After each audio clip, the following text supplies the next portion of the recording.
And I was like, I want to be a software engineer. If I'm serious about this and this is something that I like, I need to take the next step. I'm currently a senior software engineer at Netflix. The bar is being raised for juniors. So we're looking for people who, and I don't think there's any shortcuts to that besides writing code. When you go to Netflix, it should never say, I'm sorry, I can't play that. Anytime that you click play, it should work. So there's a lot of infrastructure behind, right, that makes it happen. If you're a senior staff engineer, you're not working on problems like that, you should absolutely be concerned. All right, so today I'm joined by Eugene. He attended the software craftsmanship bootcamp that I used to run about 10 years ago now.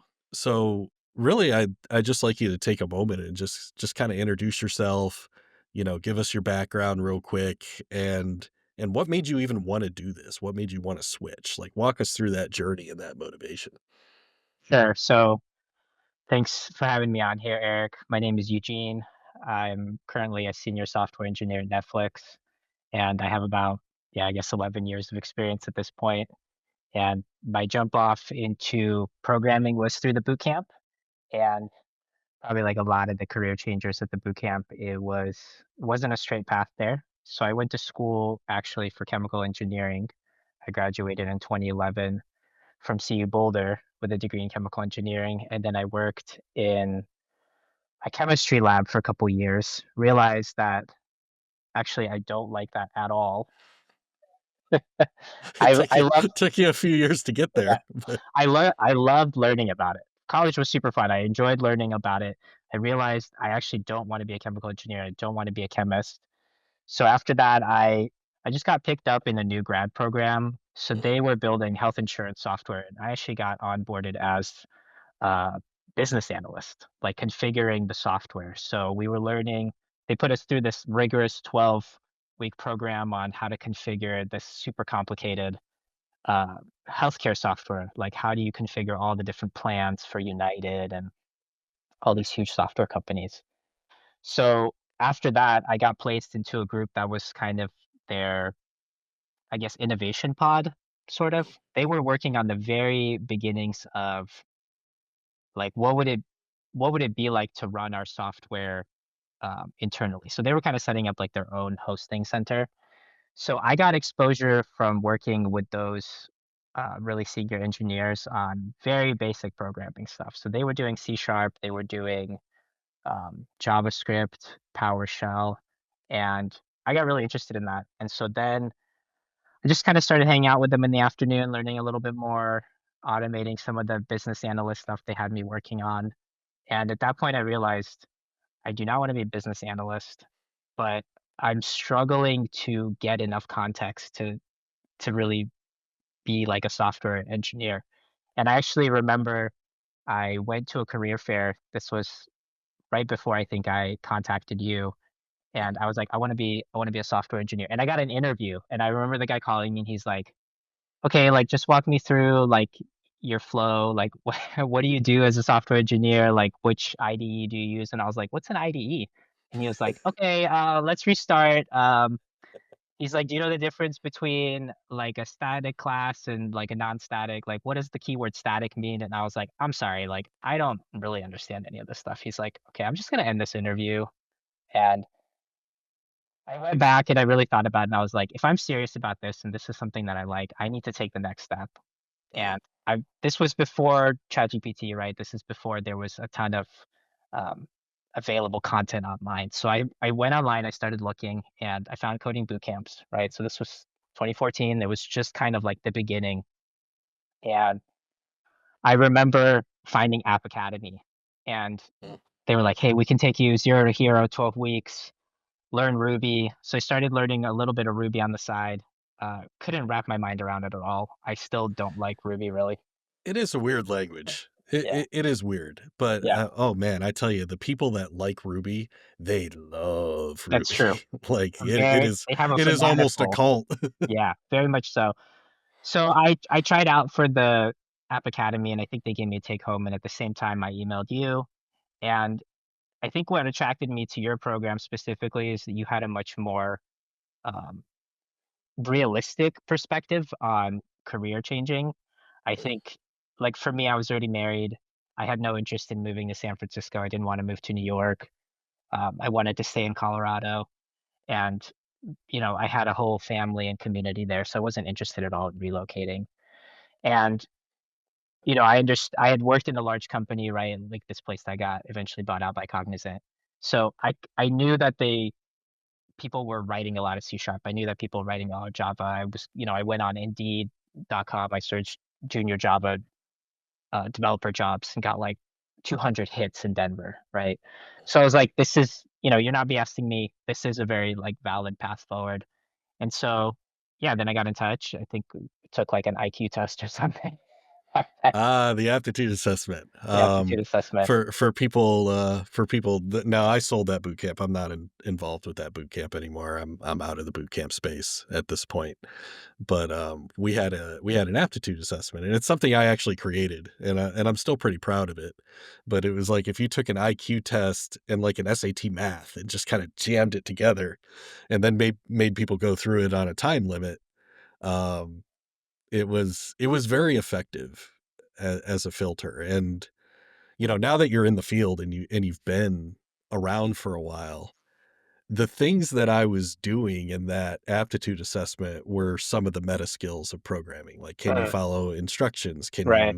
Can you do deductive reasoning? And it was really heavy on pattern recognition, because when you're staring at code, you have to notice things like semicolons and quotation marks and things like that. Yep. And I had a test that was geared to do that. And it was actually really highly indicative of success in the program and success in getting the job. And the thing I always wanted to caution people about is that the aptitude test, if you scored below the threshold, it didn't mean that you couldn't learn to code. It just meant that your meta skills with the boot camp pace was not going to be a good time for you. Mm, And I was always on I think you mentioned, I was more realistic. But even to this day, I think the boot camps, the way they overpromise and guarantee jobs and all this stuff, I've never been that kind of guy. Like, yeah. learning to code is hard, getting a job is hard. You have to know more than code. You have to have soft Yep. skills and all these other things and regional opportunity. There's all this stuff you can't control, as somebody who's training people. And I always just wanted to be real with people. Yeah. Um, but And but the right you guys people, were the only C sharp and Java bootcamp too at that time. Like there was yes, we nobody were. else was doing that. So that was really unique. And Yeah, that when I stood out as became well. aware of the boot camps, I was like, "Oh, that's a really good idea." And then I looked around and they were all teaching Ruby.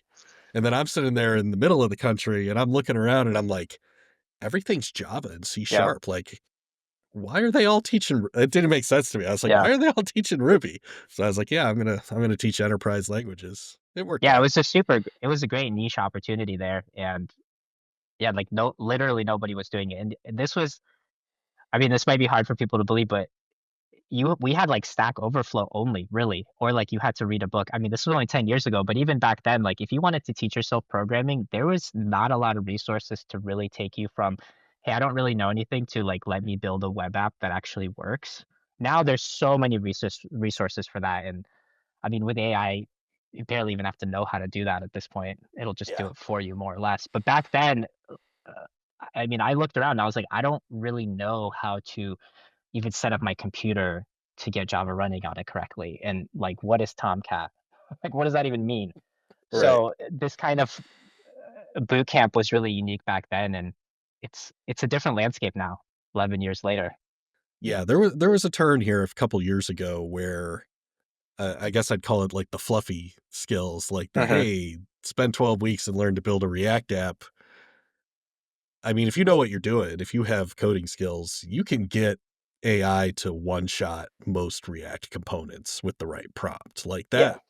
that's a skill. It's just like, yeah, you need to know it. There's a lot of stuff out there using it. You need to understand the concepts, but that alone is probably not getting you a job as a junior developer today. No, no, not anymore.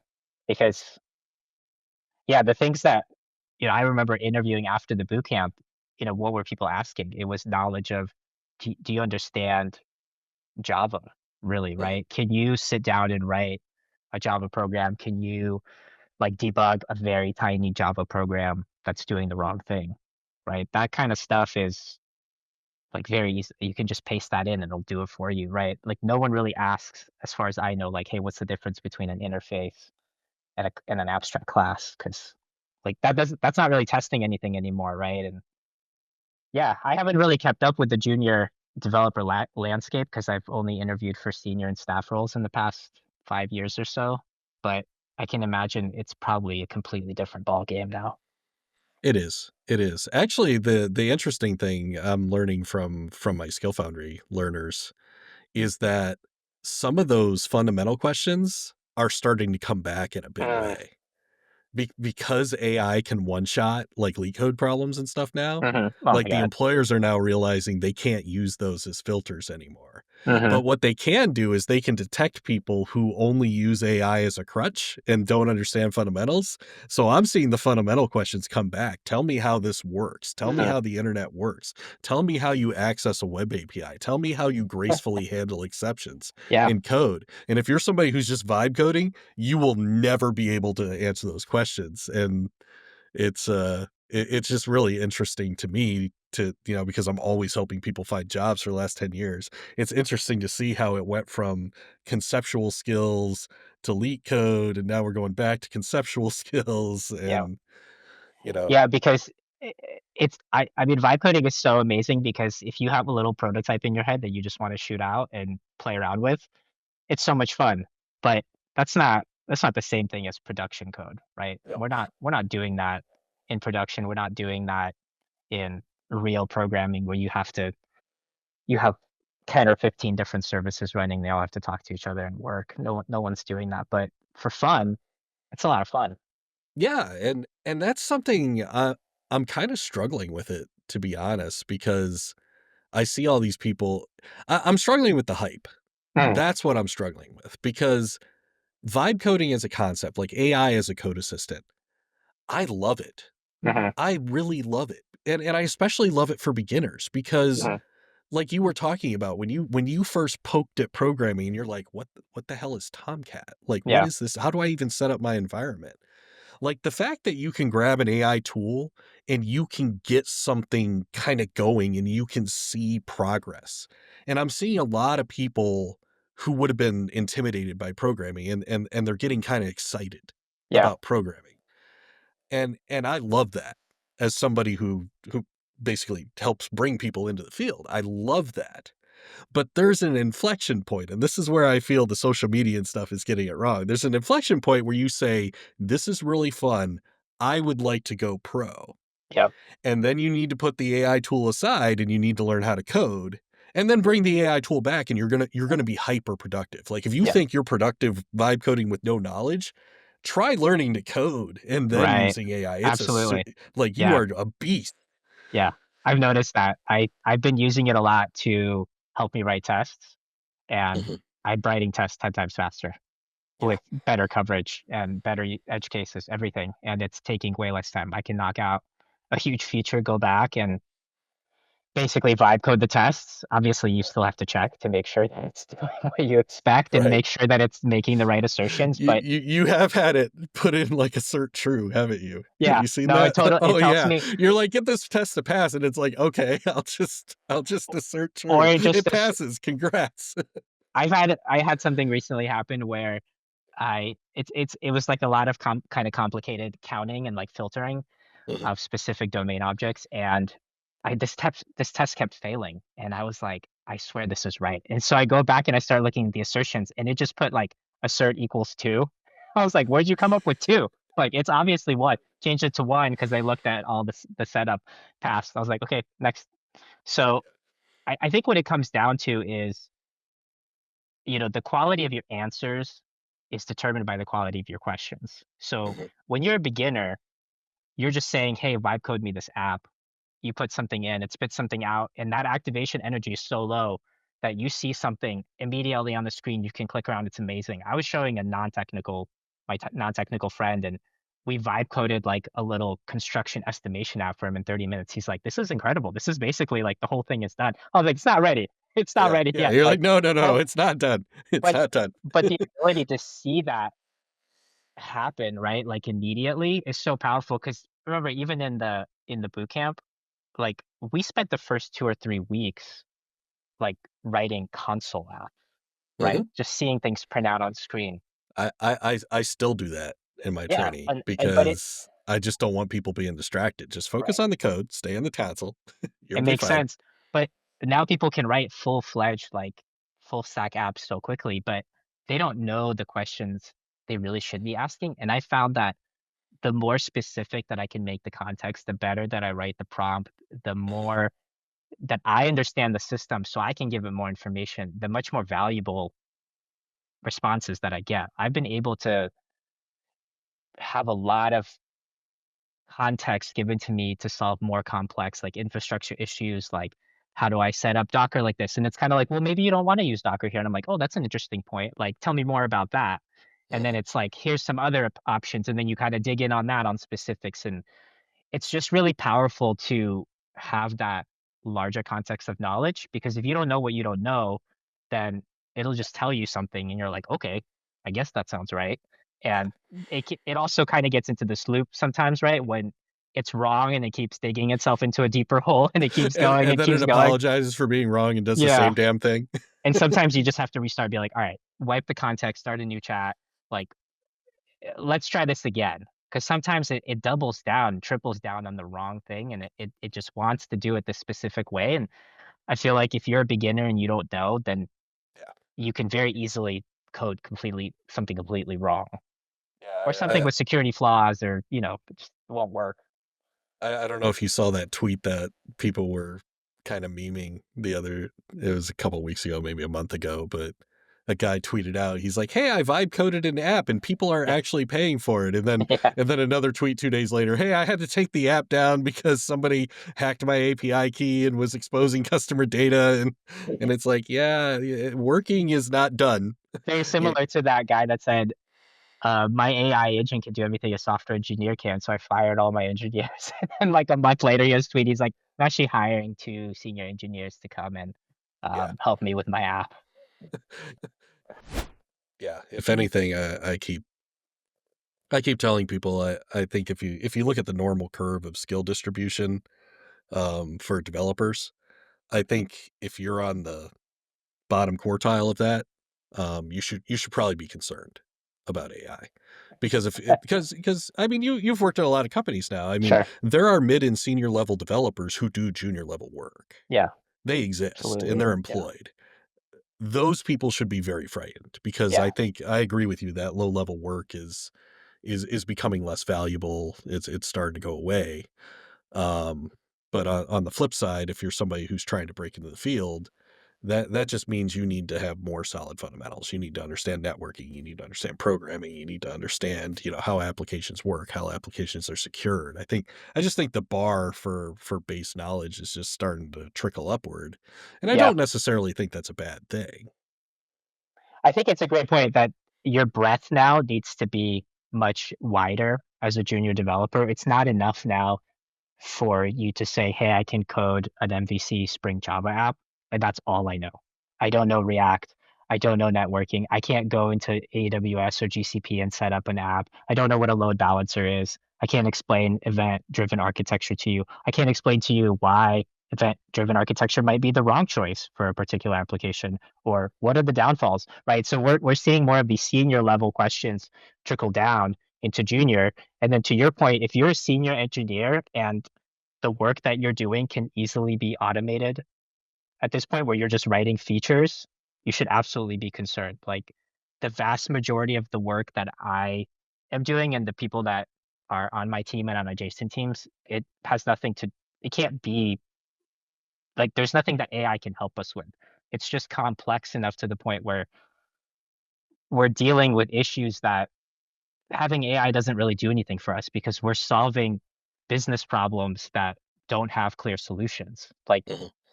big migrations of like, hey, we ran like our system no longer works with what the business needs. We need to transition to a completely new system. I mean, you're not gonna be able to type that into ChatGPT and get an answer. You have to design that. You have to figure out how you're gonna write that. What happens to the old data? Okay, well, we have to gracefully migrate that. Well, what about the new data? How are we gonna get them both to work at the same time? These are questions that AI is not gonna help you. And if you're a senior staff engineer, you're not working on problems like that. you should absolutely be concerned because that's that's the only thing that's going to be left to do pretty soon because Yeah. everything else is going to get eaten up by either junior engineers who are 10xing productivity with AI, or like it actually will just more or less start going away to where it's not even really so much of like a concern of people are just going to be like, look, yeah, just go ahead and chat GPT that component, clean it up, and it's ready to go, right? So what's your advice for people like when you're going out there and learning a new engineering skill and exploring new patterns? What are you doing? Yeah, it's a good question. And I think to your point on fundamentals, I'll also add two fundamental skills that I think are very important and are key if you want to work in a FANG company or another top company, which is reading and writing, because there is an unlimited number of documents, an unlimited number of documentation and other pieces of writing here. And it's all written by very smart people, and you need to be able to read it and understand what other people are talking about because at a senior level, you have to be able to go out there and figure out 90% of it by yourself, right? Mhm. Like you can't just be like, "Hey, I don't know what's going on. Could someone just come over and please help me?" Of course, everybody helps each other, but the expectation is that you've already read all the documentation on how this tool works. You've already gone and read people's memo on why they designed it that way, and read all the comments and the conversation on it, and then look through the Slack channels, and maybe there was a presentation that someone gave on why they designed it this way. And Mhm. another thing too is if someone tells you, "Hey, go build this feature," you can't just go and start building it, especially if it goes across multiple teams, right? You have to write up, "Hey, this is what I'm going to do." So being able to clearly articulate your thoughts about Mhm. how this works, why am I doing this? Why do this at all? Who is going to be affected by this? And are we expecting anything to break? Being able to articulate that and present it and give it to people is such a core skill. And I think it's it's overlooked a lot, but it's actually the more I advance in my career, the more I see that my humanities education in high school and college is really starting to come through and shine through. And it's actually setting people apart. I see the people that are good at presentations. I see the people that are good at articulating their thoughts. I see the people that can read and understand documentation and documentation about how things work. Those people are shining, those people are the ones getting promoted, and those are the people that are doing well at work. So that's just my reading and writing. Um, We are 100% aligned. I actually, people watching this video, I did a video on the importance of reading on my YouTube channel because one of the things I hear a lot as a course creator, as an educator, is some people will avoid courses because they're not all video. And I did a YouTube video about this, and I said, "Look," I said, "when you get on the job, there is no video. Like, right. there's no video. There are, like you said, there are reams of documents and things to go through. There might be a Slack recording, but Yeah, if you probably got not. that, like, that's a bonus, but almost all of the documentation is written." And I took some flack from some of the people in the community because I made the comment. I said, "If you don't like reading, then IT is probably not for you." Yeah, 100%. It's all about reading. Yeah, you have to be able to read and quickly assimilate. I think that's the first skill, right? The first skill to like you asked me, how do I go about learning a new engineering skill? I think the first thing is that I go and I read about it. These days, my approach has changed to where I usually start talking with ChatGPT about it. And I just have it list out a few things and then I start kind of digging in on those specifics with it. Usually I have a specific idea in mind or something that I'm trying to do. And so I dive in on that. And I'm trying to get kind of an understanding of what are the reasons to use this tool and what are the fallbacks or like Trade-offs. the trade-offs, right? Yeah. Like what are some reasons to not use this tool? Because that's also really important. Sometimes it's like, yeah, use this, but then actually 2 years later you realize, hey, this is the absolutely the wrong tool to use. And there are some nightmare scenarios that I've seen where one small decision made 2 years ago has now turned into a 2 year migration effort that is still not over because we chose the wrong technology and now we can't scale or this doesn't fit with what we want to do next. And now we have to run a very complex, time consuming migration for it. Yeah, I see that all the time. Salesforce. Yeah. Anytime I walk into an organization and they have a large custom Salesforce implementation, it's like, Right. oh God, you're just going to spend money forever on that. I mean, that's their business model, though. I mean, Oh yeah, it's a yeah, great it's great. business model. It's It's the great business. SAP model. I mean, that Right. was SAP, back in the day, the German company.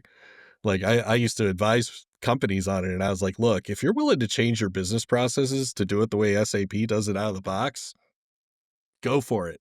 But if you're just like, hey, I want to spend a couple $1,000,000 customizing this, you just got on a treadmill of customization fees for the next 20 years of your business. Yeah. Good luck. Good luck with that. Yeah. The technical account manager model, right? White glove services. And I mean, there's a big chunk of the tech economy that runs on that. Oh yeah, absolutely. Absolutely. Um, So one of the other things I want to dig into because yeah, I've been talking to various people and where are they now, but you're one of the few people that has gone into leadership and done a team lead. A lot of people I work with, they want to be an individual contributor. They don't want the people management. So tell me about what was it like what drove that? Did you get promoted by force or did you choose that? And then what was it like? Like what was the difference in the learning curve to do that instead of being just a heads down contributor? Yeah. Great question. So I did do a team lead stint for a couple of years at Tanium, and then I was kind of a team lead at Mavely, where the startup where I worked at, and then I was briefly a manager there as well for 3 or 4 months before I moved over to Netflix, where I'm again an individual contributor. So I personally love being a team lead and a people manager. The reason I got to it in the beginning at Tanium was because I at that point I was the longest serving person of that team on that project. So I wasn't exactly Attrition. promoted. Yeah, attrition. I wasn't exactly promoted by force, but I will say that my promotion from senior to staff at that company, I would say was mainly due to my skills in leading the team to like the release that we had. And the way that I see it is you could basically, at least at that company, you could get promoted to staff for purely technical reasons, like you were really, really strong technically, or you could get promoted to staff more for like people management reasons. I wasn't technically people manager, like I wasn't their HR person manager. I didn't have the power to fire or hire anyone, but I worked closely with my manager on, hey, what is everyone working on? Is this a reasonable feature that we can deliver in this timeline? What is our scope for this next quarter? Um, is this person performing well? Um, I wrote a lot of, we had like team feedback twice a year, and a lot of the stuff that I wrote on those forums was almost like manager feedback. So one thing that I really enjoyed about it is you get a bigger you get a bigger window on the strategy of the overall project. So that's what I really like about leadership, and that's what I really, really enjoyed is when you're working on your individual thing, it's like if you're a good engineer, you're hopefully understanding how your feature fits in with the larger product and the larger company goals of like, why are we building this? What's the reason to have this thing? But you don't necessarily have to, right? As a senior, you can kind of keep your head down, make sure that your stuff works more or less. I think at the staff level, as an individual contributor, you do need to understand cross-functionally, like, hey, what other teams working on? Why are we building this? Should we go out and talk with them first before we even build this thing? Is this even the right thing to build at all? And at the team lead level, I was working with the technical account managers, the product managers, the people supporting the software in the field, hearing from them, hey, this is working, this is not working. What is the next thing that we should build that will actually drive our product forward to help the customers? Because we had a product that was installed on site and we had like a white glove technical account manager model. So we would hear these gripes like, your product like doesn't work for this customer. This is why. And it's a pain to set up. It takes like 3 days to do this, or it takes, we want this done in 1 minute instead of 10 hours. So it was really cool to work on kind of that product vision a little bit more. Um, Although I will say I don't, I wouldn't say that I love product engineering as my favorite type of engineering. I did enjoy the overall strategy view. And then when I worked at Mavely, heading the engineering team there, just aligning like what we're building on the engineering side with the actual goals of the company, that's really, really interesting. That's beyond like, hey, how can we use the cool new framework or how can we use this to like, hey, what's actually going to make us more money this year and how can we get more customers to sign up and spend more time on our site and pay us more money? And that was extremely interesting and I loved it.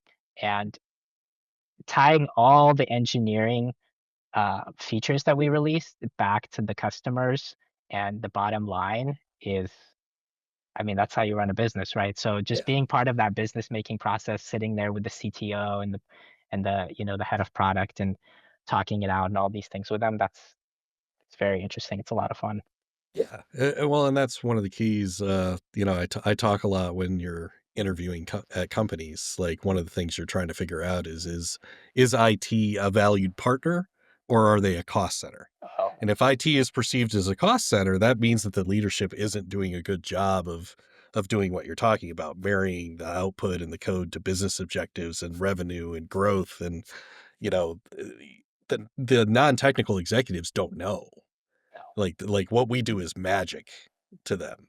And if you don't sit down and educate them and show them the ROI, then yeah, your department gets treated like a cost center, a necessary evil, and then, when offshoring comes along or times get tough, it's like, there, It's there it night and day, goes. really. It's really night and day working for companies where uh, the business is software versus companies where software is and a subsidiary or it's a cost center like you're saying, or that's just part of our business process as you write line of business software for us. I mean, you really get treated completely different. I highly recommend working for companies that have software as their main business because one, you get paid more, two, you have a much better working environment, and three, you're much more likely to get skills that transfer to other companies.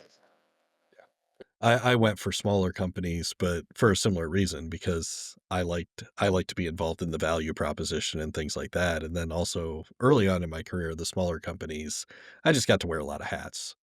I think it's really powerful actually to work for a smaller company. That's the experience I got at Mavely.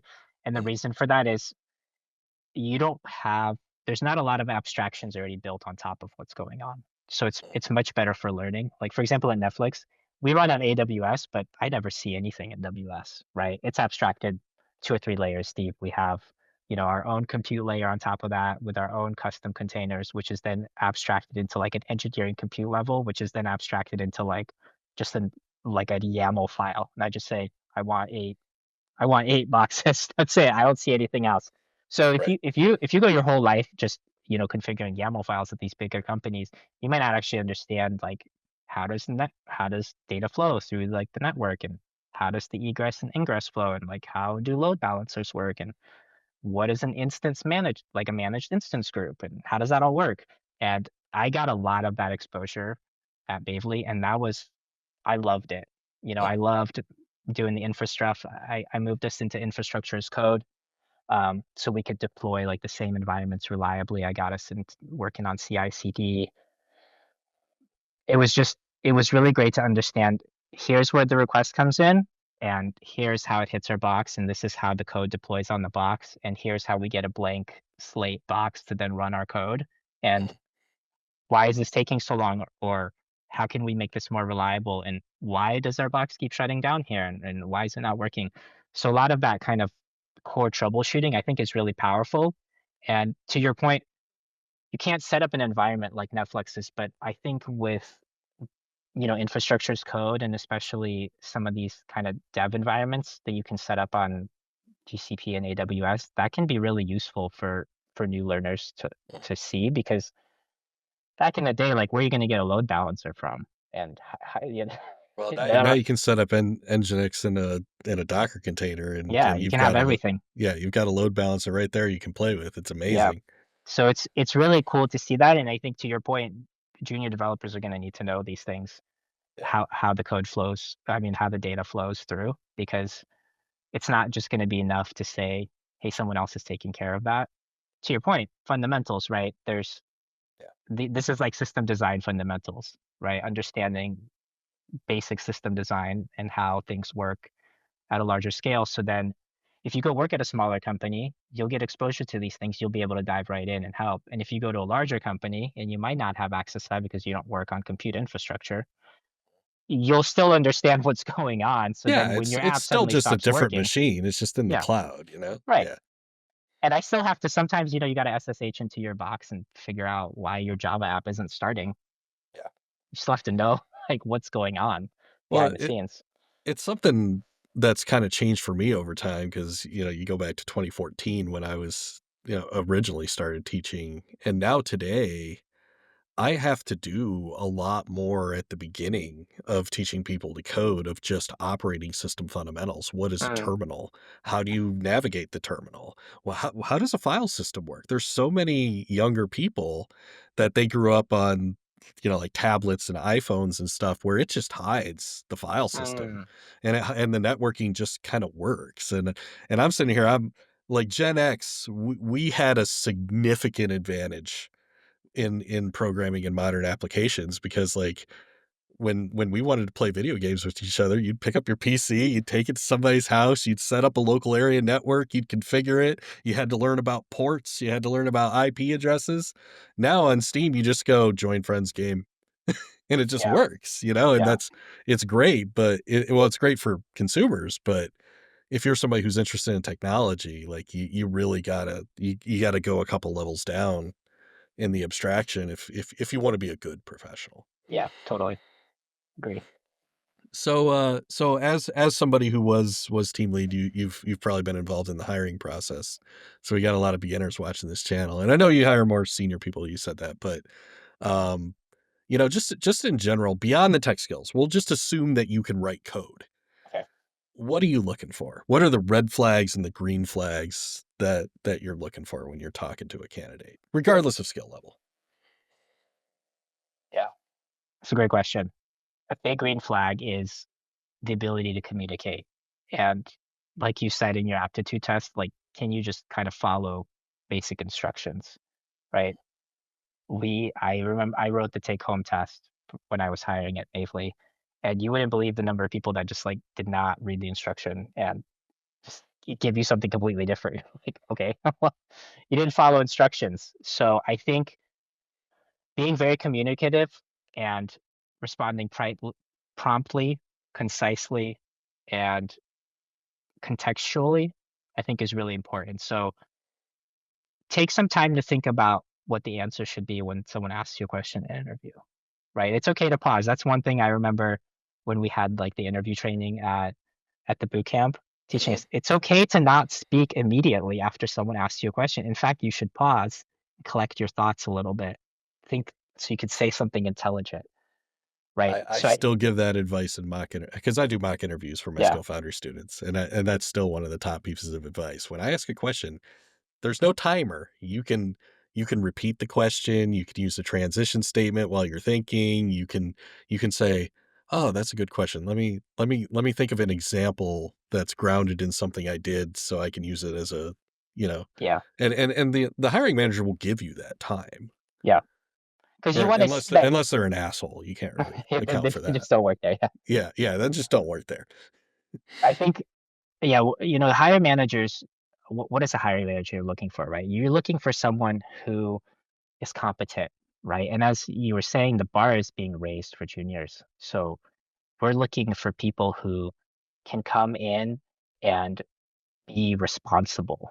I think that's something that I don't know if that's still in the Netflix like memo that they had. There's like a famous Netflix memo, they've rewritten it recently, but they always said they were looking for the rare responsible person. So are you responsible to where if you see something, you fix it if it's in your scope. If you know that something needs to be taken care of, or you you'll do it, or if someone needs a little bit of help like to cover on call, you'll work together as a team player. You'll be a responsible and responsive member of the team, because tech skills, they can be learned, right? But soft skills, you really want someone who will be an addition to the morale of the team and not a detractor, because hiring one bad person can really drag the team down, right? Like you can have a great team and you hire one person with a bad attitude, and suddenly that's all the team is talking about, right?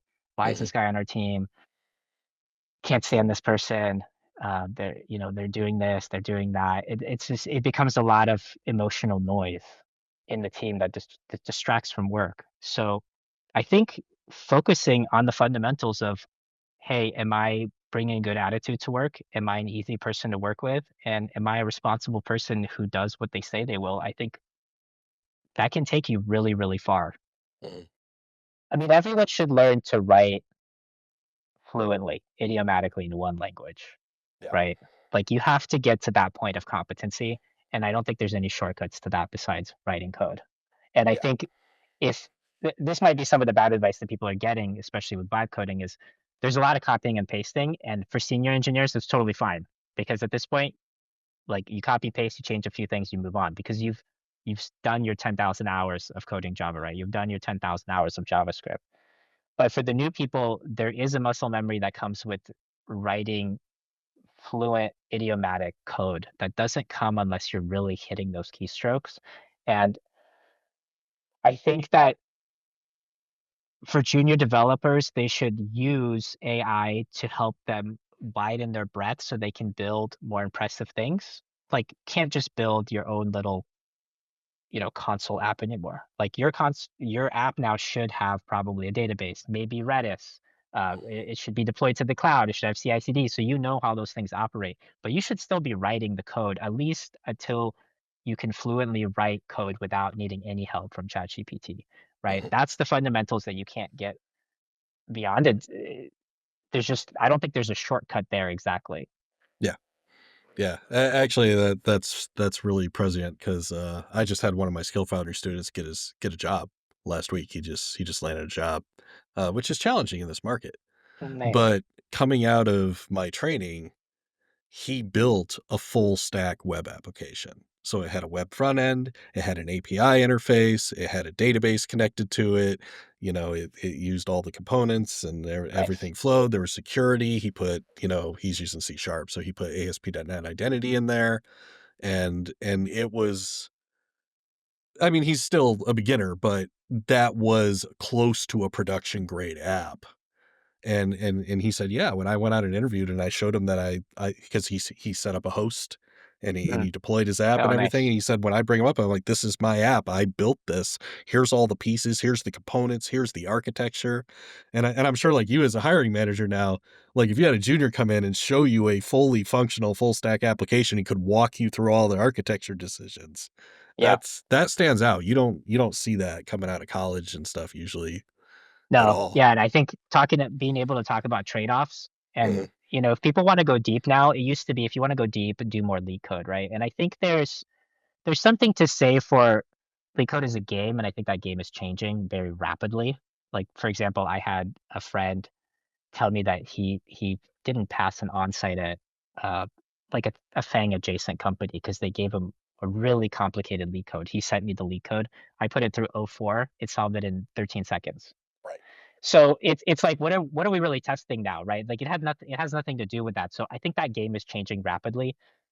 I think you should still be able to solve like medium leak code. Yeah. Just like, do you understand like how sets and hash maps can help you like make things more performant? And do you understand what a queue is? And how do you traverse arrays? I think those things are helpful, but what now will start to set these juniors apart is being able to discuss trade-offs. Like if you want to go deeper, like what are some of the downsides of event-driven architecture? Like if I have a junior discuss intelligently, like what are the downsides of event-driven architecture? I'd be like, wow, I mean, you're hired because Yeah. everyone wants to do the new hype thing, but what is the drawback Right. of the new hype thing? If you can discuss that, that means you've looked at it from both sides, which to me then shows that you're well on your way to being a senior engineer. Because at a Mhm. senior engineering level, you shouldn't just be blindly implementing something with the new hype, right? You should And be and yet it happens all the it time. happen. Everything should be a microservice. Oh God. I hope not. Oh, for a while there on the conference circuit a few years ago, everything was just microservice, microservice, microservice, and I'm like, "Your team does 10,000 transactions a day and you have 3 developers. What are you doing? Like, you don't need a microservice." It's like Kubernetes, right? Put everything in Kubernetes. And Kubernetes this, Kubernetes. It's like Yeah. you don't need Kubernetes. You just need like a managed instance group and a load balancer. Like you're okay. Well, actually, one clip I want to get from you because you are working at Netflix and you are active in the field and all that. One thing I have a lot of trouble explaining to beginners and junior people is scale. How much data now you're working at Netflix, how much data does it take for you to be like, "That's big"? So I can give you some, I think I gave you some numbers. So I think at one point, um, Netflix was taking up like 33% of all internet traffic. And I know that during the Tyson Paul fight, which was our big live event, we had 65 million concurrent viewers. So Mm, that's not just 65, million requests to your web app, but that's actually 65 million people concurrently streaming video on demand from Netflix at the same time. So that's a lot, and it has to work every single time. So mm, that's our commitment to uptime and reliability is when you go to Netflix, it should never say, I'm sorry, I can't play that. Anytime that you click play, it should work. So there's a lot of infrastructure behind, right, that makes it happen. On the data front, I have some coworkers who are on the data team. They are dealing with, petabytes of data. We're collecting data on everything. We have a huge data warehouse. There's a lot of Netflix open source blogs on how they've architected the data. There's some really cool improvements and inventions that they came up with. But yeah, it's a lot of data. Like, yeah, I mean, imagine hundreds of millions and billions of rows across hundreds of thousands of tables. yeah, And then they're doing business data processing on that. There's all sorts of custom apps to extract that data into specific business processes so they can make decisions. We're really a data company that's also like a studio, kind of pretending to be a tech company. right, right.